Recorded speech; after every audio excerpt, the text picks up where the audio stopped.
Hello, good evening students. Welcome to BSc pro classes. स्वागत है आप सभी का बीएससी प्रो क्लासेस में। तो आज हम आप सभी स्टूडेंट्स के लिए बहुत ही इम्पोर्टेंट, जितने भी बीएससी बीएड या बीए बीएड करने वाले विद्यार्थी हैं, तो उनका एनवायरमेंटल स्टडीज़ के 100 एमसीक्यूज आते हैं। वो बहुत इम्पोर्टेंट होते हैं और उनमें से काफ़ी बच्चे कम क्वेश्चंस को अटेम्प्ट कर पाते हैं। ठीक है, काफी स्टूडेंट्स कम क्वेश्चंस को अटेम्प्ट कर पाते हैं और उसमें से काफी क्वेश्चंस वो क्या रह जाते हैं। देखिए, काफी क्वेश्चंस उनके गलत हो जाते हैं क्योंकि एमसीक्यू में राइट या रॉन्ग क्लिक होता है, तो उनकी वजह से जो उनकी ईयर है उसके बैक लगने के चांसेस हो जाते हैं। एक साल के बैक लगने के चांसेस हो जाते हैं क्योंकि ये एक कंपलसरी पेपर होता है और कंपलसरी पेपर में एग्जाम्स क्लियर करना बहुत ज़रूरी होता है। ठीक है, तो ऐसे सभी विद्यार्थियों के लिए मैं आज यहाँ पे इम्पोर्टेंट एनवायरमेंटल स्टडीज़ के पूरे बायलिंगुअल, जो कि बीएससी बीएड और बीए बीएड फोर्थ ईयर में आते हैं, तो वो सारे क्वेश्चंस करवाने वाला हूँ। देखिए, पहले मैं बता दूं, टोटल 100 एमसीक्यूज आते हैं। 3 घंटे में ये एमसीक्यूज करने पड़ते हैं। मैक्सिमम मार्क्स 100 मार्क्स का होता है और इनके आंसर की एक्सप्लेनेशन भी हमने यहाँ पे आपको। चलिए,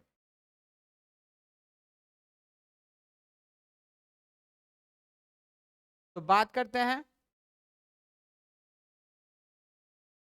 चलिए,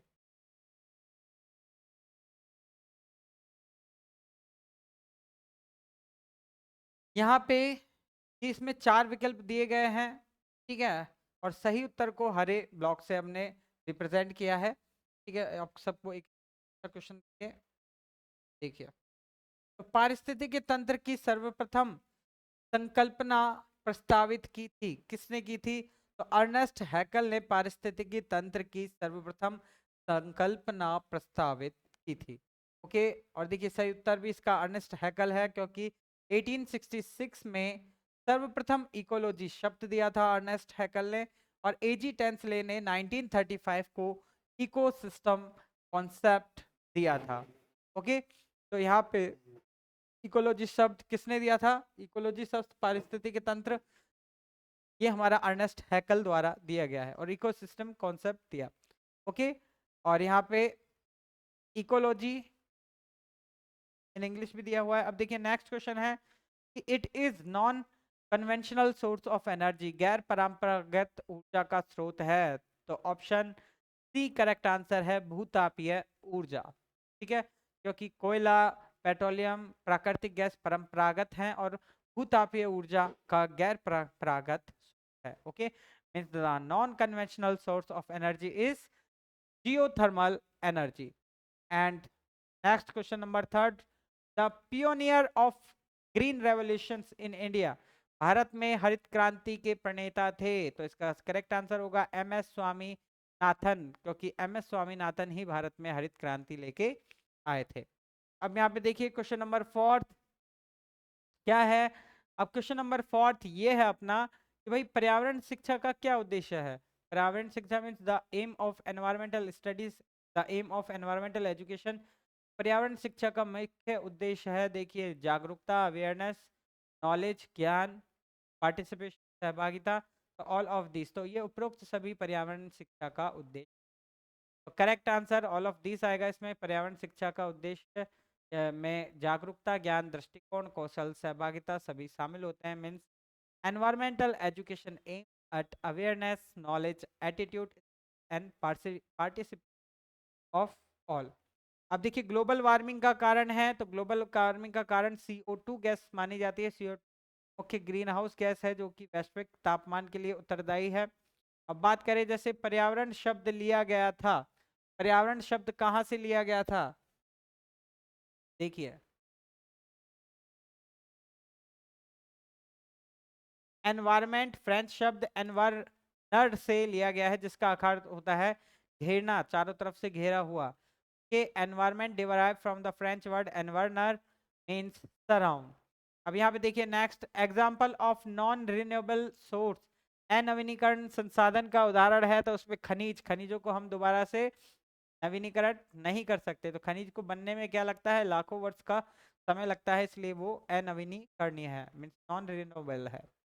8 question purpose is to intensity of pollution, प्रदूषण की तीव्रता को समाप्त करना किसका क्या कहलाता है? देखिए, purpose to reduce the intensity of pollution, तो प्रदूषण की तीव्रता को कम करना या समाप्त करना एलिविएशन कहलाता है, मीन्स उपशमन कहलाता है। एलिविएशन उपशमन का अर्थ है प्रदूषण की तीव्रता को कम करना। अब देखिए नेक्स्ट क्वेश्चन नंबर 9, चिपको आंदोलन की बात करें तो चिपको आंदोलन किसके विरोध में था? तो चिपको आंदोलन, देखिए पहली बात तो कि वनों की कटाई के विरुद्ध में था। Chipko movement was against of the deforestation, क्योंकि 1973 में सुंदरलाल बहुगुणा के नेतृत्व में पेड़ों की कटाई को रोकने हेतु ये चलाया गया। It's led by Sundarlal Bahuguna 1973 stop deforestation in Uttarakhand. Okay, अब द नेक्स्ट देखिए ग्रीन हाउस प्रभाव का कारण है। तो मोस्टली ग्रीन हाउस प्रभाव का कारण देखें तो वो है, देखिए ग्रीन हाउस प्रभाव का कारण, जैसे कि इसमें कई सारे ऑप्शन दे रखे हैं। तो जैसे कि ओजोन लेयर भी दे रखा है, ह्यूमिडिटी भी दे रखी है, इंफ्रारेड अवरक्त विकिरणें भी दे रखे हैं, लेकिन मेन ग्रीन हाउस प्रभाव का कारण है CO2 इन एटमॉस्फेयर, वायुमंडल की CO गैस। ओके, तो वायुमंडल में CO2 पृथ्वी की अवरक्त ऊष्मा को रोककर तापमान को बढ़ाती है, means trap outgoing infrared radiation and warming in earth. And the next question is autotrophic plants are, स्वपोषी पौधे हैं। स्वपोषी पौधे क्या आते हैं? देखिए, क्या स्वपोषी पौधे उपभोक्ता होते हैं, उत्पादक होते हैं, या अपघटक होते हैं, या इनमें से कोई नहीं? तो देखिए वो प्रोड्यूसर, उत्पादक होते हैं। ओके, तो स्वपोषी पौधे उत्पादक की श्रेणी में आते हैं, सबसे पहले रखा जाता है। स्वपोषी पौधे प्रकाश संश्लेषण द्वारा भोजन बनाते हैं, अतः उत्पादक है, means autotrophs prepare food via photosynthesis, so they are producers. And the next question number 12, minerals are which components? Means खनिज कौन से यौगिक है? कार्बनिक है, अकार्बनिक है, दोनों है, या इनमें से कोई नहीं? तो देखिए खनिज हमारे अकार्बनिक यौगिक है। ओके, इनऑर्गेनिक है ये खनिज, प्राकृतिक रूप से अकार्बनिक ठोस पदार्थ है, means minerals are naturally occurring in organic solid substance. And the next question, question number 13, earth day is celebrated on, पृथ्वी दिवस कब मनाया जाता है? तो पृथ्वी दिवस 22 अप्रैल को मनाया जाता है। देखिए इंपॉर्टेंट क्वेश्चन है, आपको जरूर देखने के लिए मिलेगा। तो पृथ्वी दिवस पहली बार 1970 में 22 अप्रैल को मनाया गया था। Earth day was first observed on 22 April 1970। अब देखिए स्टडी ऑफ पॉपुलेशन फैक्टर, जनसंख्या का अध्ययन क्या कहलाता है? तो जनसंख्या का अध्ययन डेमोग्राफी कहलाता है। क्या कहलाता है? डेमोग्राफी। जनसंख्या वृद्धि कमी के अध्ययन को डेमोग्राफी कहते हैं। क्वेश्चन नंबर 15, डिफॉरेस्टेशन डिक्रीज, वनोन्मूलन जो डिफॉरेस्टेशन है से क्या घटता है? जनसंख्या घटेगी, मृदा अपरदन होगा, या भूस्खलन होगा, या औसत वर्षा? देखिए वनोन्मूलन से जो डिफॉरेस्टेशन से औसत वर्षा घटती है, मीन्स वर्षा होने की जो संभावना है वो घट जाती है। मीन्स वनों की कटाई से वाष्पोत्सर्जन घटता है और जिससे फलस्वरूप वर्षा कम होती है, means forest loss reduces transpiration and hence average rainfall. अब देखिए not a biological component, number 16, means जैविक घटक नहीं है इनमें से सूक्ष्म जीव, पर्णहरित पादप, हरे पादप, या सॉइल। तो देखिए जैविक घटक मृदा, सॉइल नहीं है। मृदा क्या है? अजैविक घटक है, शेष जैविक है। अब देखिए question number 17, biggest source of energy on earth, पृथ्वी पर ऊर्जा का सबसे बड़ा स्रोत। पृथ्वी पर ऊर्जा का सबसे बड़ा स्रोत सन है, सूर्य है, इसमें कोई दोहराए वाली बात नहीं है, सीधा आंसर आप टिक कर देंगे। क्वेश्चन नंबर 18, ऑपरेशन फ्लड का संबंध है। देखिए operation flood is related by milk, किससे संबंधित है? वो मिल्क, दूध से संबंधित है। ओके, तो वर्गीज कुरियन द्वारा 1970 में प्रारंभ किया गया था, दुग्ध उत्पादन के क्षेत्र से, जो श्वेत क्रांति से संबंधित है, वर्गीज कुरियन। अब देखिए पहला पृथ्वी सम्मेलन कहाँ हुआ था? The first earth summit held, तो फर्स्ट अर्थ समिट रियो डी जेनेरो में हुआ था 1992 में, ब्राजील के रियो डी जेनेरो में UNCED में आयोजित हुआ था। कि रियो डी जेनेरो में प्रथम पृथ्वी सम्मेलन। क्वेश्चन नंबर 20 बात करें तो कजारी इज लोकेटेड एट, केंद्रीय शुष्क क्षेत्र अनुसंधान संस्थान जयपुर में है, या जोधपुर में है, या बाड़मेर में है, या आप बात करें बीकानेर में है? तो देखिए इसका करेक्ट आंसर होगा जोधपुर। कजारी जो बात करें CAZRI जोधपुर में स्थित है, जो कि स्थापना 1959 में हुई थी, 1959 में।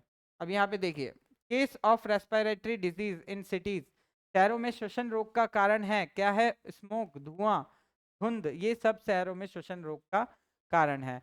तो स्मोक, क्योंकि धुएं कोहरा फेफड़ों को क्या करता है? नुकसान पहुंचाता है। चलिए आगे देखते हैं।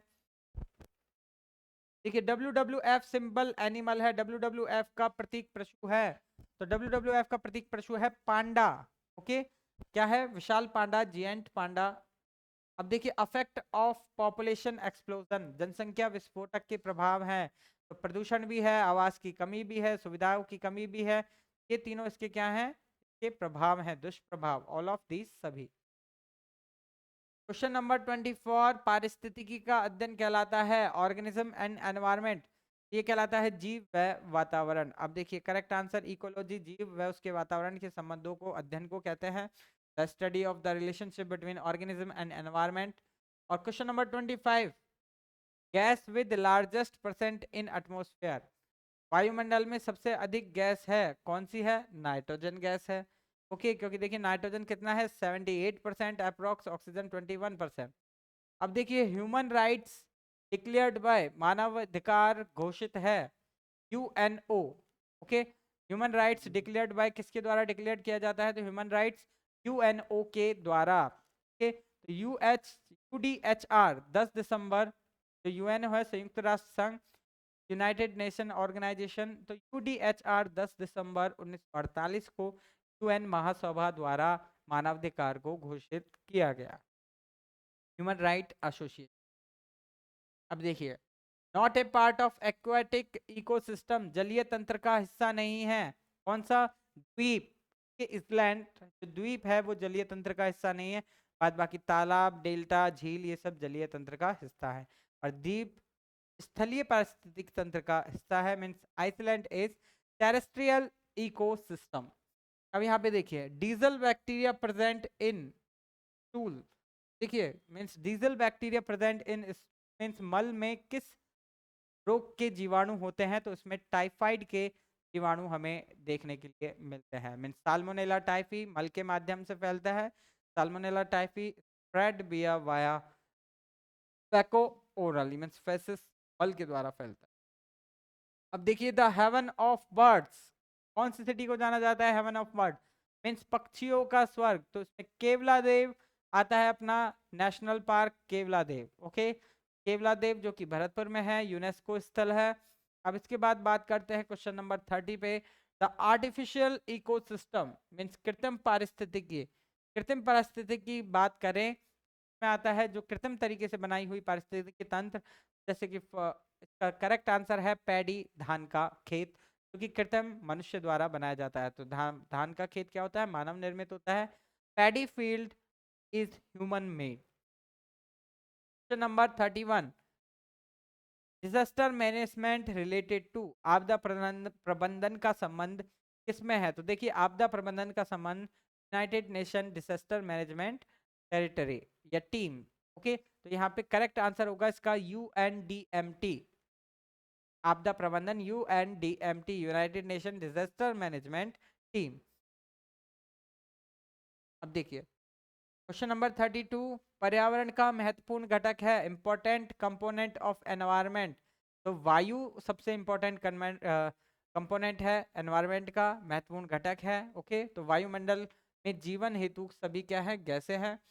अब देखिए ग्रीन हाउस गैस नहीं है, देखिए CO2 भी है ग्रीन हाउस गैस, मैथेन है, N2O है, लेकिन फास्जिन गैस ग्रीन हाउस गैस नहीं है, फास्जिन गैस विषैली गैस है, और ये ग्रीन हाउस गैस में HG नहीं है। 34 क्वेश्चन नंबर, खाद्य श्रृंखला पाई जाती है, food chain is found in, तो खाद्य श्रृंखला कहाँ पाई जाती है? सी, समुद्र, सिटीज, शहर, जंगल में, या ऑल ऑफ दिस। देखिए खाद्य श्रृंखला सभी जगह पाई जाती है। नंबर 35, वन्य जीव सुरक्षा पुरस्कार किसे मिला था? तो वन्य जीव सुरक्षा पुरस्कार अमृता देवी को मिला था, जो खेजड़ली बलिदान 1730 में हुआ था, उसके नाम पर इसे रखा गया। अब बात करते, देखिए हॉट स्पॉट एरिया मीन्स क्या होता है? हॉट स्पॉट मीन्स जहाँ पे जीवों की विविधता प्रचुरता पाई जाती है, वह उसे हॉट स्पॉट एरिया कहते हैं। द अबेंडेंस ऑफ फौना, जहाँ पे स्थानिक प्रजातियों की प्रचुरता हो। Rich of endemic biodiversity. अब नेक्स्ट बात करें, जैसे भूकंप यंत्र, instrument of the earthquake intensity, जो देखिए भूकंप को मापने वाला यंत्र। देखिए कई इंपॉर्टेंट क्वेश्चंस पूछा था, कई कॉम्पिटिटिव एग्जाम में भी ये क्वेश्चन पूछा गया है।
देखिए भूकंप को मापने का यंत्र क्या है? सिस्मोग्राफ। ओके, तो सिस्मोग्राफ भूकंप की तीव्रता को नापता है।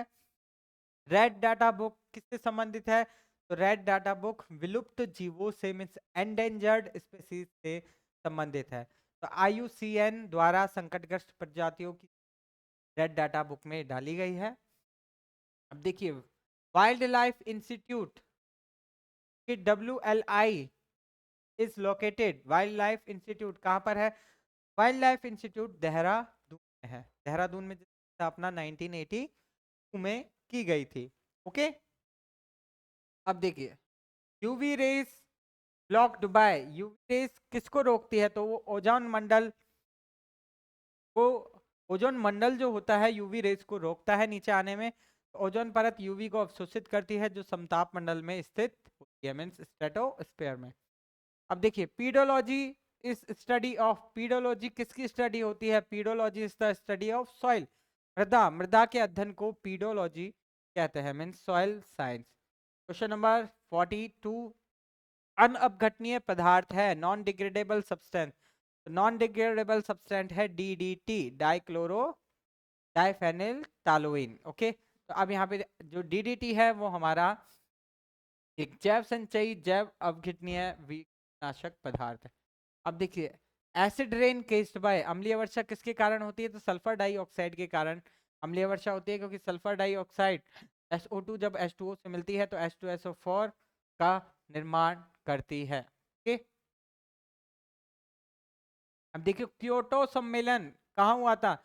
क्योटो सम्मेलन जो हुआ था कंट्रोल ग्लोबल ग्लोबल वार्मिंग, ताप वृद्धि नियंत्रण के लिए हुआ था। तो 1997 में क्योटो प्रोटोकॉल GHG के उत्सर्जन में कटौती के लिए ग्लोबल वार्मिंग को रोकने के लिए किया गया था। अब देखिए question number 45, population growth affect mean, जनसंख्या वृद्धि के प्रभाव क्या क्या है? तो जनसंख्या वृद्धि से तो भाई पर्यावरण भी अफेक्टेड होता है और विकास भी रुकता है, आय भी रुकती है, तो सभी इससे प्रभावित हैं। ओके, सभी पर क्या पड़ेगा? नकारात्मक प्रभाव पड़ेगा। अब देखिए मानव निर्मित आपदा है, ऐसी आपदा जो मानव ने खुद निर्मित की है, तो उसमें आता है अपना मृदा, ठीक है, और फॉरेस्ट फायर, दावाग्नि, औद्योगिक, ये सभी क्या है? मानव जनित आपदा है। क्वेश्चन नंबर 47, ध्वनि प्रदूषण की इकाई है, तो डेसिबल में ध्वनि प्रदूषण को नापते हैं, जिसे DB में डिनोट करते हैं। ठीक है, अब बात करें, देखिए highest consumer of the grassland food chain, उच्चतम उपभोक्ता है ग्रासलैंड, उच्चतम उपभोक्ता मतलब जो सबसे ऊपर रहता है सबसे शीर्ष उपभोक्ता होते हैं मांसाहारी में, नॉनवेज मांसाहारी वाले आते हैं सबसे शीर्ष उपभोक्ता में। अब देखिए environment protection act means EPA पारित हुआ था कब? 1986 में वन्यजीव अभ्यारण्य संरक्षण नियम पारित हुआ था। ओके 1986 में। इसका सही उत्तर 1986 है, क्योंकि भोपाल गैस त्रासदी के बाद 1986 में इसे पारित किया था। अब देखिए जैव विविधता की हानि, loss of biodiversity caused by, इसमें सभी हो सकते हैं, वन नष्ट, भोजन के कारण भी, पॉपुलेशन के कारण, पोल्यूशन के कारण भी वो नष्ट हो रहे हैं, सभी कारण में सम्मिलित। लंग्स ऑफ द प्लैनेट, पृथ्वी के फेफड़े, कौन से वन को कहते हैं? देखिए इसे अमेजन वन जो होते हैं, अमेजन वन को पृथ्वी के फेफड़े कहते हैं। क्या कहते हैं? पृथ्वी के फेफड़े। चलिए अब बात करते हैं, देखिए हरित क्रांति, हरित गृह क्रांति प्रारंभ की।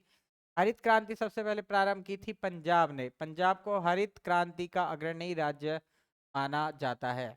अब देखिए 53 क्वेश्चन, हाईएस्ट ट्रॉपिक लेवल, उच्चतम पोषण स्तर जो उस शीर्ष पे कौन होता है? मांसाहारी। शीर्ष पर पक्षी मांसाहारी होते हैं। अब देखिए थीम ऑफ WED 2023 2023 में विश्व पर्यावरण दिवस का जो थीम क्या था, इसका बात करें तो इसका थीम था, शीर्षक था प्लास्टिक।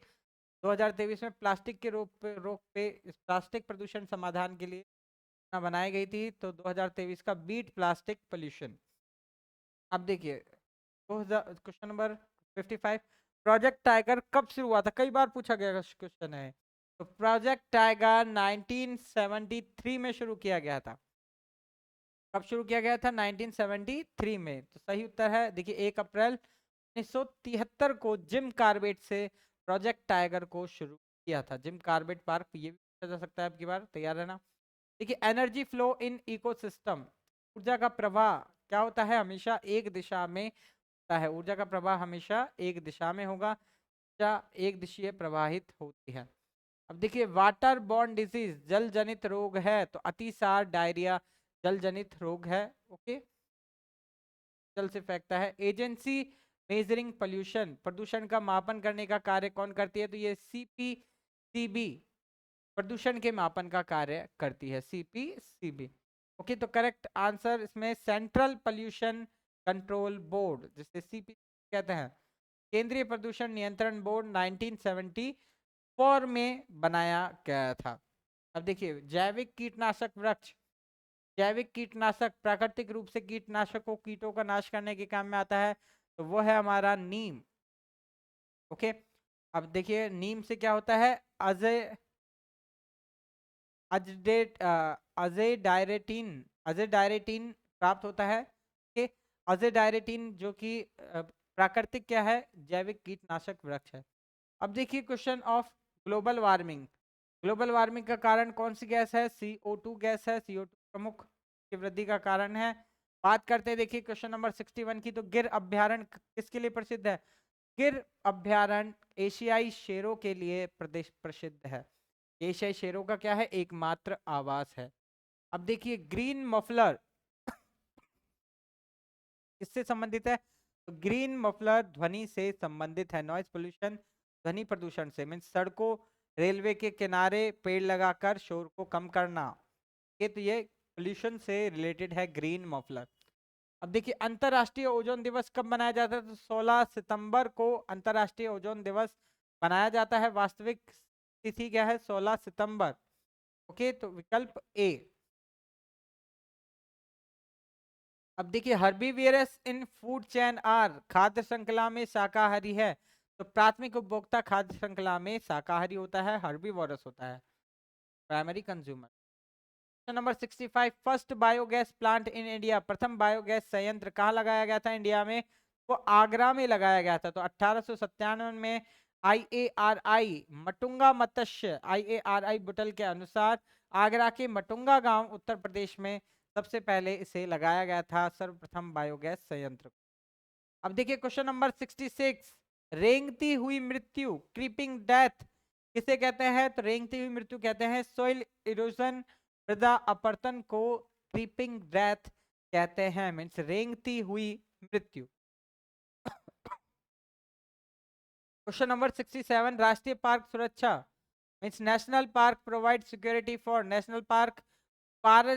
इकोसिस्टम को, पारितंत्र को क्या करता है? सुरक्षा प्रदान करता है। क्वेश्चन नंबर 68, जल विषैला करने वाला युग्म है, तो इसमें बात करें, देखिए सिल्वर जो और स्वर्ण जो कि नहीं करता, देखिए ब्रास पीतल भी नहीं करता है, कॉपर टिन भी नहीं करता है, पर ये जो पारा और सीसा है, ये पारा और सीसा दोनों मिलकर जल को विषैला करते हैं। देखिए पारा जिससे मिनी माता डिजीज होता है, पारा से कौन सा डिजीज होता है? मरकरी से मिनी माता डिजीज, और सीसा से इटाई इटाई, ये क्या होते हैं? अत्यंत विषैले होते हैं जो कि जल को प्रदूषित करते हैं। मिनी माता और हाईली टॉक्सिक इटाई इटाई। अब यहाँ पे देखिए क्वेश्चन नंबर 69, वन्य जीव संरक्षण जाति है, वन्य जीव संरक्षण का करने वाली जो जाति मानी जाती है वो है हमारी विश्नोई समाज।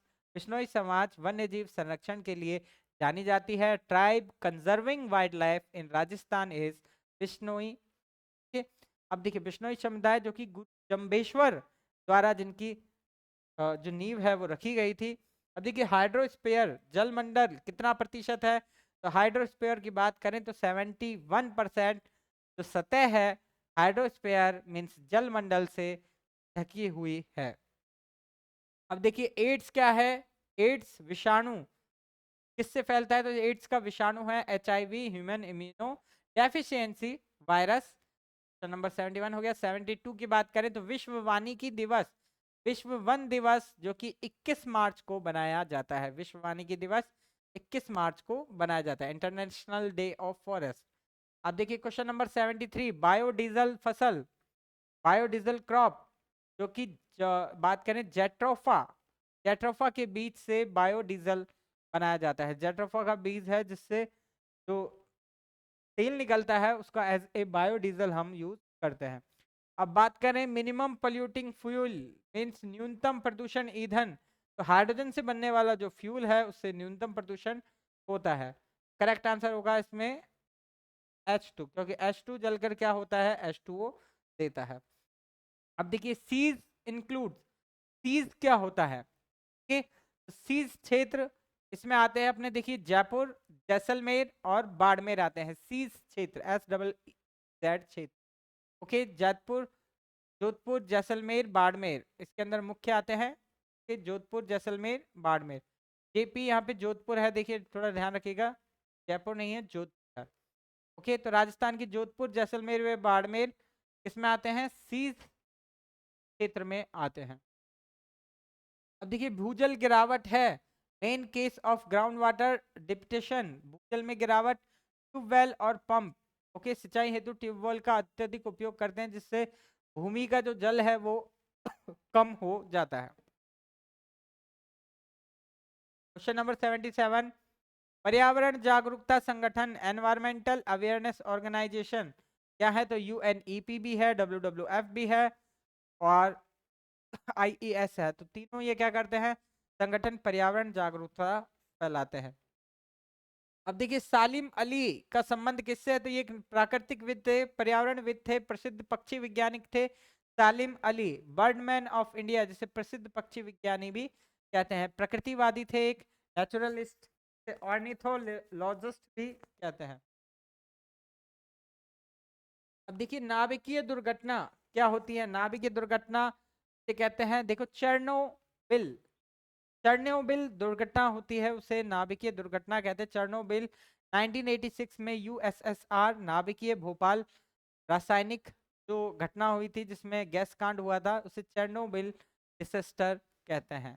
ठीक है अब देखिए question number 80, gold petroleum coal are, सोना पेट्रोलियम और कोयला क्या है? ये सभी सभी शेल है, कोई चट्टाने हैं, मिनरल्स हैं, फॉसिल्स हैं या ऑल, ये सभी क्या है? तो ये सभी क्या है? प्राकृतिक संसाधन खनिज है, इसमें ऑल ऑफ दीज आएगा। अब देखिए स्टॉकहोम 1972 किससे संबंधित है? तो स्टॉकहोम पर्यावरण से संबंधित है, पर्यावरण संरक्षण से। ओके तो प्रथम UN मानव पर्यावरण सम्मेलन स्टॉकहोम 1972 में हुआ था। क्योंकि अब देखिए village famous for forest sacrifice, one बलिदान के लिए प्रसिद्ध गांव है, तो खेजड़ली गांव वन बलिदान के लिए प्रसिद्ध है। 1970 में खेजड़ली बलिदान 363 बिश्नोई समाज के लोगों द्वारा दिया गया था। अब देखिए ह्यूमन राइट्स डे, मानवाधिकार दिवस 10 दिसंबर को बनाया जाता है, तो यूडीएचआर 10 दिसंबर 1948 को मानवाधिकार दिवस बनाया गया। और क्वेश्चन नंबर 84, पर्यावरण अध्ययन। भाई पर्यावरण के अध्ययन को क्या कहते हैं? तो पर्यावरण के अध्ययन को इकोलॉजी कहते हैं।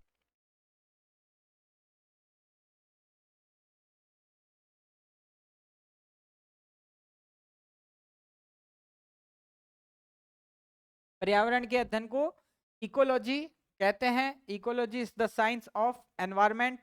अब देखिए gas responsible for ozone depletion, ozone क्षय के लिए, ओजोन को जो परत है उसमें छेद करने के लिए कौन सी गैस उत्तरदायी है? तो CFC, क्लोरोफ्लोरोकार्बन। अब देखिए UN climate conference short form, UN जलवायु सम्मेलन कब हुआ था? तो क्लाइमेट कॉन्फ्रेंस जो कि COP है वो COP 26 ये हुई थी, COP 26 ग्लासगो शहर 2021 में। तो ऑप्शन डी इज और करेक्ट आंसर। अब देखिए फ्लोराइड की अधिकता से क्या होता है? बोन डेंसिटी कम होती है, फ्लोरोसिस। ओके, स्केलेटल फ्लोरोसिस हड्डी रोग होता है फ्लोराइड की अधिकता से। विश्व पर्यावरण दिवस कब मनाया जाता है? तो 5 जून को, 1973 से ही 5 जून को विश्व पर्यावरण दिवस मनाया जाता है। विश्व पृथ्वी दिवस 22 अप्रैल।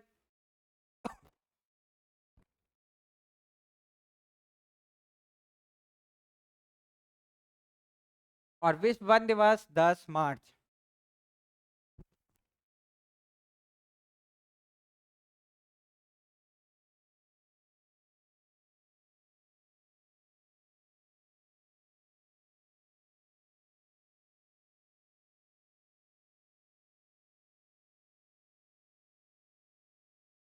आगे देखिए पीएम मोदी ऊर्जा, पीएम मोदी एम्फेसिस एनर्जी किससे संबंधित है? ये सोलर ऊर्जा से संबंधित है। Solar energy, international solar alliance 2025 में जिसे बनाया था। क्वेश्चन नंबर 90, समुदाय अपने वातावरण में, बायोम कहलाता है। समुदाय अपने वातावरण में बायोम कहते हैं। विस्तृत क्षेत्रीय जैव समुदाय को बायोम कहा जाता है। अब देखिए PAN related to, PAN, PAN किससे ये एयर पोल्यूशन से संबंधित है। ओके, जिसे पर ऑक्सी एसिटिल नाइट्रेट, क्या होता है? पर ऑक्सी एसिटिल नाइट्रेट जो कि एक वायु प्रदूषक है, इसे रोकने के लिए ये बात करें तो एयर पोल्यूशन से रिलेटेड है, जो एयर को पोल्यूटेड करता है। अब देखिए पर्यावरण, भारत के पर्यावरण आंदोलन कौन से हैं? एपिको भी है, चिपको भी है, नर्मदा भी है। तो इसमें ऑल ऑफ दिस भारत के पर्यावरणीय आंदोलन है। अब यहाँ पे देखिए भोपाल गैस त्रासदी कब हुई थी? तो 1984 में, जबकि उसके बाद काफी सारे डिसीजन 1986 में लिए थे। 1984 में भोपाल गैस त्रासदी हुई थी 2 से 3 दिसंबर के बीच।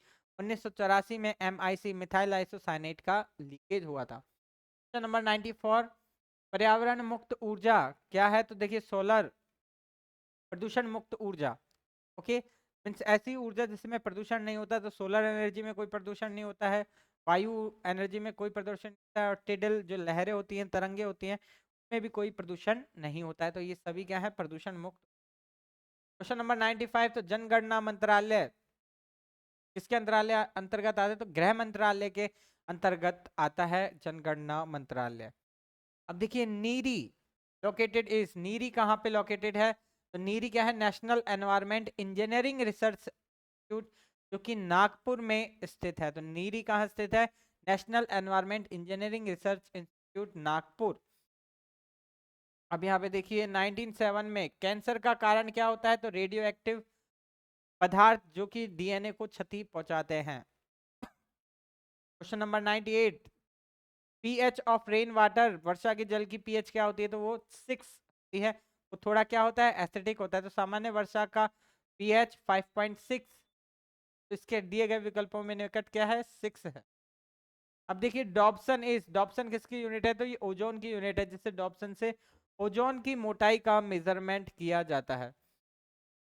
अब देखिए लास्ट और अंतिम क्वेश्चन, राष्ट्रीय प्रदूषण नियंत्रण दिवस कब बनाया जाता है? तो 2 दिसंबर को राष्ट्रीय प्रदूषण नियंत्रण दिवस, जो कि भोपाल त्रासदी पीड़ितों की स्मृति में बनाया गया है। तो स्टूडेंट्स ये थे आपके 100 क्वेश्चन, इंपॉर्टेंट क्वेश्चन, और इनमें से आपको 70 से 80% क्वेश्चंस एग्जाम में जरूर देखने के लिए मिलेंगे। तो इस वीडियो को देख लिया जिस बच्चे ने, तो उसके कम से कम 70 से 80 मार्क्स जरूर आएंगे। तो students be ready, be prepare. इस वीडियो को अंत तक जरूर देखना, और ज्यादा से ज्यादा स्टूडेंट्स लाइक करना जरूर, और इसमें से क्वेश्चन जरूर मिलेंगे, और अपना कमेंट जरूर छोड़ के जाना कि आपको इसके क्वेश्चन कैसे लगे। तो फिर मिलते हैं स्टूडेंट्स, जब तक के लिए टाटा, गुड बाय, अलविदा, जय हिंद, जय भारत। मिलते हैं और ऐसे ही और इम्पोर्टेंट पेपर के क्वेश्चन के साथ। चलिए।